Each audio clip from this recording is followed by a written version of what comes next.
Salut, salut și bine v-am găsit la un nou episod și astăzi avem un episod pe care cu siguranță toată lumea îl aștepta de foarte mult timp. Astăzi avem imagini cu noile seturi LEGO Ninjago care vor apărea undeva primăvara aceasta, în martie 2024. Ne aflăm pe Jace Brick Blog, aici am găsit imaginile, aveți un link în descriere dacă vreți să vedeți și voi imaginile cu noile seturi. Este și pentru mine, pentru prima dată când văd aceste imagini, așa că o să vă zic părerile mele și opiniile mele în timp real, pentru că și eu văd pentru prima dată aceste seturi, așa că nu uitați să apăsați butonul de like dacă vreți să fac câte un video de fiecare dată când avem noi seturi LEGO Ninjago, așa cum v-am obișnuit până acum. Și haideți să trecem la primul set, avem Dragonstone Shrine.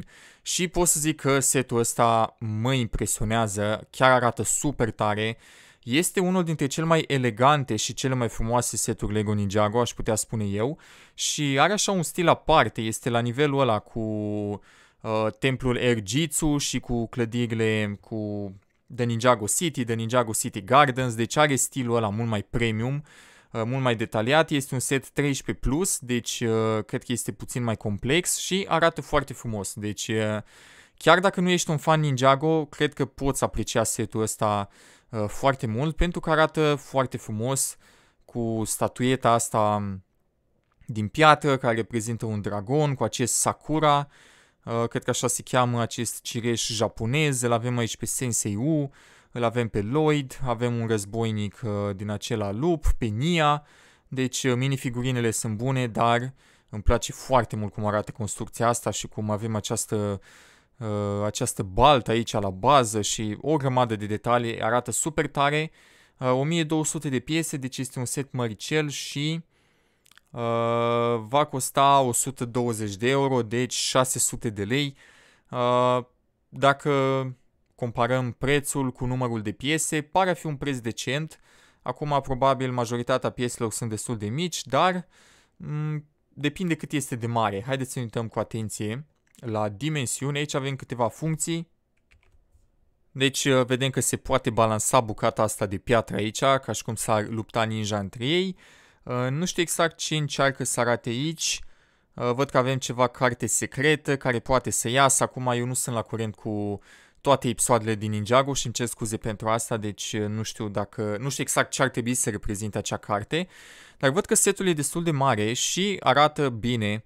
Chiar arată super tare. Vedem aici cum este construit.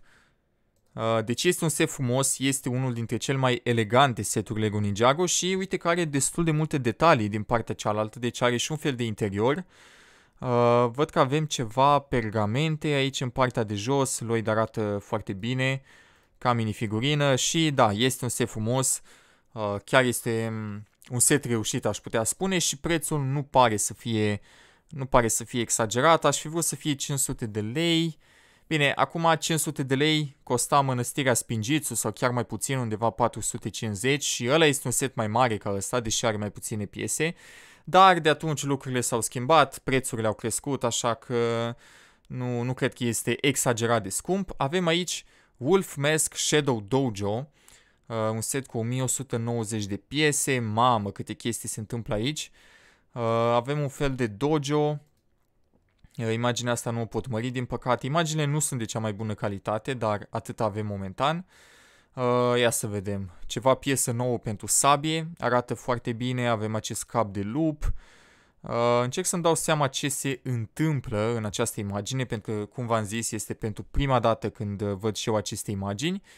Nu știu ochiul ăsta ce ar trebui să reprezinte aici în partea de sus. Este un templu, este o construcție destul de mare, cred. Da, pare a fi destul de măricică, însă nu cred că are foarte multe detalii și foarte mult spațiu pentru interior. Vedeți, e mai mult o fațadă, e mai mult un fel de perete, un fel de zid decât un templu propriu-zis, ceea ce nu prea îmi place. Și am văzut chestia asta de multe ori pe la LEGO Ninjago, dar parcă aici e cam exagerat. Deci foarte puține detalii de interior, avem cred că 5 staduri adâncime. În rest este mai mult un perete, deci nu prea avem camere și așa mai departe. Cred că mai mult spațiu de interior are setul ăsta la alt, care clar e mult mai interesant după părerea mea. Ăsta este dojo adică arena de luptă, practic, unde se luptă ninja cu răufăcătorii și vedem că este un set destul de măricel. Cât costă ăsta?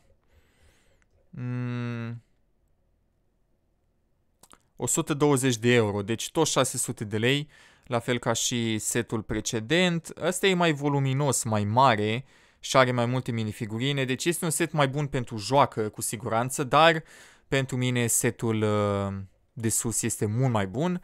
După aceea trecem la Kai's Ninja Climber Mech. Este un robot cu 4 brațe, ceea ce e destul de interesant. Am primit destul de mulți roboți în ultima vreme de la Lego Ninjago, mai ales în valul trecut de seturi. Cât costă ăsta? 70 de euro, adică 350 de lei. Depinde cât este de mare. Vedem aici spatele cutiei, mai multe imagini. Pare a fi destul de măricel. E construit pe o carte sau unde e pus aici?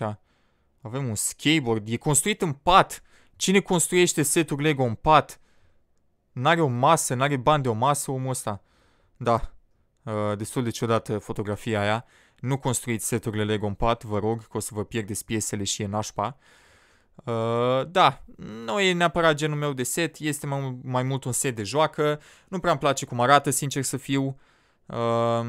Nu știu exact brațele astea, ce se întâmplă aici cu chestia asta? Poate să arunce un fel de cârlig, cred. Piesele astea sunt noi, cred. Nu știu, nu mi-aduc aminte. Avem această piesă nouă pentru arme, cârligul ăsta, nu știu exact cât de bine puteți vedea. Vedeți aici cum acționează, cum e practic un cârlig de ăla cu care te cațeri pe munți. Dar, da, nu e setul meu preferat în niciun caz. Aici avem un set mai micuț. Erin's Off-Road Ninja Buggy Car, 267 de piese. Haideți să vedem cât o să coste.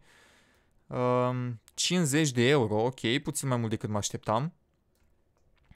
Oare e mai mare decât pare în imagini? Îl avem pe Ryu.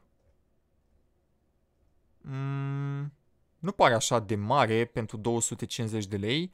Mi-aduce aminte de o mașină de-a lui Cole din sezonul ăla sau din filmul ăla cu ziua răposaților, cu ziua străbunilor, știți voi la ce mă refer. Arată bine, nu zic nu, are roțile astea foarte mari, deci o jucărie foarte bună, văd că are și suspensii aici în spate, pentru că are acele arcuri, are acest sticker foarte drăgălaș acolo care arată destul de bine. Are această gheară care se desprinde, dar nu știu exact ce ar trebui să facă, poate să tragă, văd. Două stat shootere în spate, deci nimic ieșit din comun. Nu pare chiar atât de mare, dar nici mic nu este, însă 250 de lei mi se pare destul de mult, dar e greu să-ți dai cu părerea în ceea ce privește prețurile atunci când vezi un set doar în poze. Și însă 267 de piese clar este puțin pentru 250 de lei.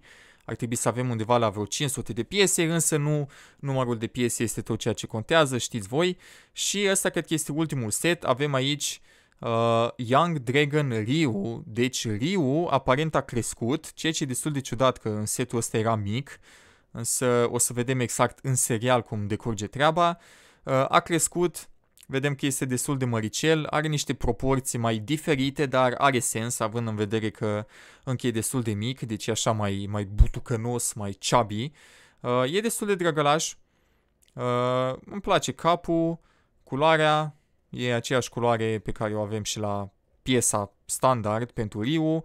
Sora are părul ăsta care arată super tare, deci piesa asta pentru păr este superbă. Ok, nimic special în imaginea asta.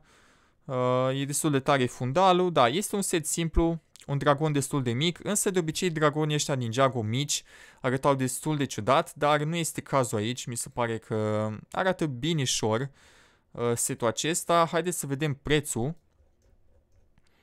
Va costa 15 euro. Ok, ăsta e un preț bun. E un preț bun pentru setul ăsta, 75 de lei cu 3 minifigurine. Wow, ăsta chiar e un set, sigur e 15 euro, da. Chiar e un set bun în ceea ce privește prețul. Deci avem 3 minifigurine, un dragon care nu e chiar foarte mic pentru 75 de lei, deci mi se pare că merită. Și Lego trebuie să facă cât mai multe seturi de genul acesta, adică avem seturile mari pe care și le permite foarte puțină lume, însă Lego trebuie să continue întotdeauna să facă seturi mici, care să fie de asemenea și foarte bune. Oameni buni, ăsta a fost episodul în care vă spun părerea mea despre noile seturi Lego Ninjago care o să apară în martie. Sincer să fiu, setul ăsta chiar m-a impresionat, ăsta cu altarul dragonului de piatră, dacă ar fi să traduc. Setul ăsta chiar m-a impresionat, chiar e ceva nou, ceva fresh, deci nu este un simplu set de joacă, ci este și un set de display, arată foarte bine și poți să pui și minifigurinele pe aici și arată și mai bine. Deci setul ăsta chiar este un set super tare. Ăsta nu mă impresionează foarte mult pentru că e mai mult o fațadă templu, dar are multe minifigurine și poți să te joci, deci este un set bun pentru joacă. Ăsta nu prea îmi place. Mașinuța asta arată bine, mi se pare puțin cam scumpă, însă na, e greu să-ți dai cu părerea când nu ai setul în fața ta, însă ăsta mi se pare foarte bun din punct de vedere al prețului. 75 de lei e un preț foarte bun. Așa și în valul trecut am avut acel robot al lui Cole care a costat doar 100 de lei și când am văzut imaginile am crezut că o să fie mult mai scump, însă și setul acela mi se pare un set care își merită banii, la fel ca și acesta. Oameni buni, ăsta a fost episodul, nu uitați să apăsați butonul de like, să dați un share la toți fanii Lego Ninjago din România și noi ne auzim data viitoare, la revedere!